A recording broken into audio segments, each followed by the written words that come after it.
É como eu falei pra você, quando você tem descida, depois que você quiser parar, não dá, viu? Se não der pra parar, é mais fácil. Ah, não, é.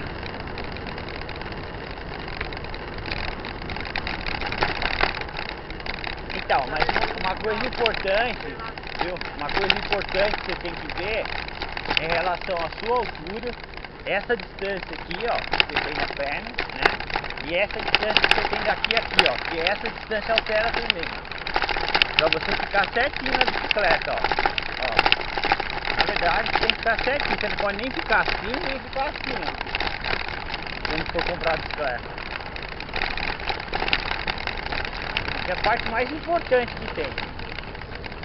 Que é essa altura aqui, a minha é 17. Eu posso usar 19, daí o banco vai abaixar, entendeu?